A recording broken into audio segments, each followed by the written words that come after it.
Hello all, welcome to our channel, where we bring you the most entertaining, intriguing, and thought-provoking tales from the vast world of Reddit. Today we are going to dive deep into 3 stories. So let's begin. Story number 1. Am I the A word for canceling the wedding after my fiancé called me small? I, 28M, experienced a weird situation with my fiancé, 28F. We have been together for 4 years and engaged for 1. We were supposed to get married in April and everything was on track. It has been going on without any major problems and we got along well in general. One complaint I had was regarding intimacy. I am similar to a service top, we do not have word for it in the straight community, so please do not get mad at me. I enjoy giving pleasure and doing foreplay a lot. However, that started to become a problem later on. She got used to being serviced so much that she did not pay any attention to me. To be honest, I was not fulfilled. I brought up this topic many times to make the intimacy better, but nothing changed. I was her first, so I considered that she did not know how to approach me and instructed her on what she can do to no avail. 2 weeks ago, I brought this topic up again after intimacy. After me pestering her according to her words, she said, "Well, I would do it maybe if you were not small." That came out of nowhere and surprised me. I am not the biggest guy out there, somewhere between 5.5 and 6 inches, but I am not bothered by my size. I cannot change it and was born that way, so why bother sulking over it? I am confident in myself.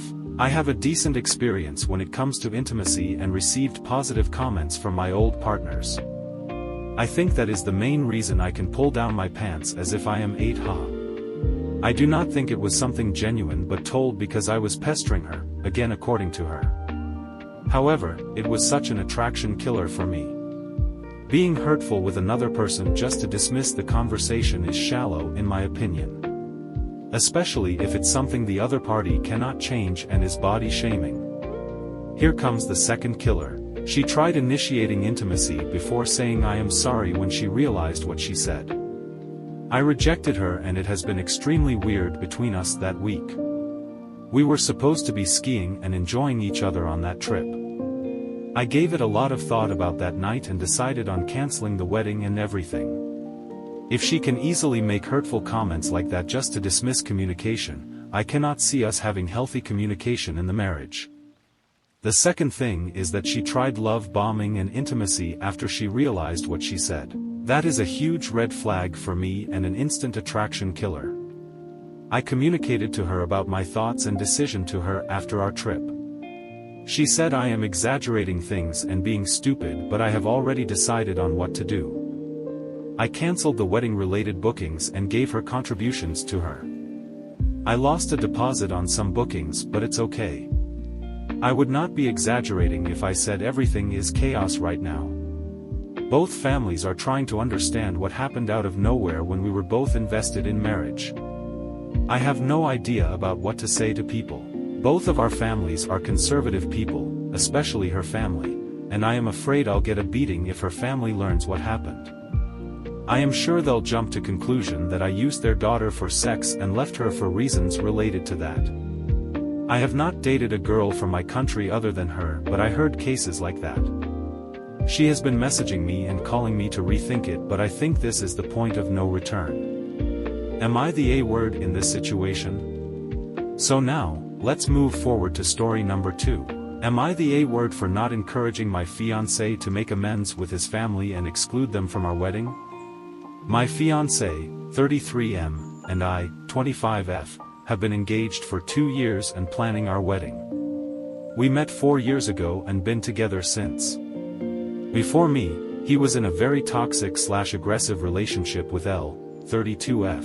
They were together for 8 years, and she never accepted their ending, even after years broken up, and still had contact with his family despite him asking them not to. When she found out we were together, she started to stalk me, made her friends follow me on social, followed my friends, messaged my mother and sister on Facebook, texted him from multiple numbers. No matter how many times he blocked her, she even texted from her work cell, emails, phone calls. She would park her car in front of his house and wait for him to get back from my house, called his mother a couple times to cry about how poorly she was being treated since she just wanted to talk and make amends, told their shared friends and family that he was trading a 10-year relationship. That had been over 2 years before meeting me. She just continued counting, to be with a kid, that I was just using him, and a lot of other shit. His family neither mistreated me nor treated me well. They pretended I wasn't there, except one of his aunts, who made it very clear that I was not staying for long, since one day my fiancé would see the mistake he made and get back with Elle. I never responded, and made it very clear to my fiancé that I would not get involved, but he needed to deal with Elle and his family if he wanted a future with me, so he did. The last text she sent after that, Elle said she would wait for my fiancé no matter how long it took and that their relationship was not over. For the past years we've been living in peace, apart from a couple of emails that went straight to trash from his ex. His family treats me okay now, and we have dinner at his mom's regularly with all his family. They are very close. On October though his ex started to email and text frequently again, saying she still loves him and doesn't want to see him waste his life on a failed marriage, that he only needs a little convincing before September, our wedding date. The thing is, she is blocked on every social media we have, and we never posted our wedding date, just told a couple of family members it might be in September since we are still planning everything and the invitations were not even ready yet.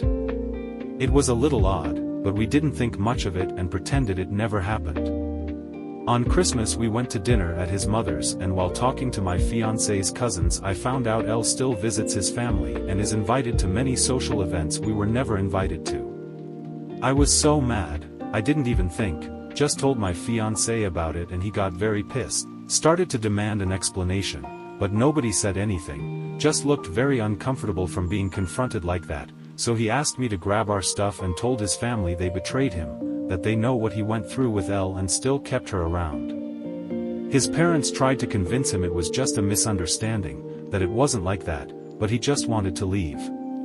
Before we left, he told his mother to warn people inside that they would not be invited to our wedding and were dead to him. Ever since, he blocked his family and his mother continuously asks if we are really not inviting their family, that it is too harsh of a decision. After all, family is family and he needs to think better about it. Everybody will be very upset and he needs to consider their feelings. When he blocked her too, she came to me and demanded that I put some reason into him and not fuel a family fight over something so little, since he only found out that Elle still goes to their family parties because I told him, so it is my responsibility to fix the shit I caused. I lost it and told her to go to hell. It is not my fault their family is fucked up enough to keep my fiancé's abuser coming to their house behind his back, and that our marriage will be for the people that love us to celebrate our love, and if his family, including her, really loved him they would have respected his wishes and cut contact with his ex when they broke up, since she only has contact with them to provoke my fiancé. Now, Elle told everybody about our conversation and they say that I am the reason he is abandoning his family and that Elle was right about me all along. I couldn't care less about what his family thinks of me, but been wondering, am I the A-word for not encouraging him to make amends with his family, since they were all very close to each other and exclude them from our wedding? So now, let's move forward to story number 3. Am I the A-word for refusing to donate my kidney to my dying sister because she bullied me throughout my childhood and never apologized? Hey everyone, throwaway account for obvious reasons.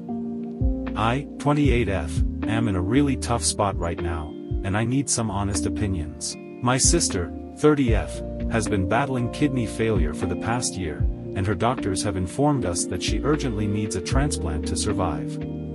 Here's the thing, growing up, my sister made my life a living hell. She constantly belittled me, called me names, and even physically bullied me. It was relentless, and it left me with deep emotional scars that I still carry to this day. Despite all the pain she caused me, I've tried to forgive her and move on, but she's never once apologized or shown any remorse for her actions. Now, with her life hanging in the balance, my family is pressuring me to donate one of my kidneys to her. They say it's the only chance she has, and that I would be heartless to refuse. But I can't shake the feeling of resentment towards her. Why should I sacrifice a part of myself for someone who never showed me an ounce of kindness or compassion? I know it sounds selfish, but I just can't bring myself to do it. AITA for refusing to donate my kidney to my dying sister because of our troubled past. That's all for today, folks. Comment below your thoughts and subscribe for daily stories. See you tomorrow.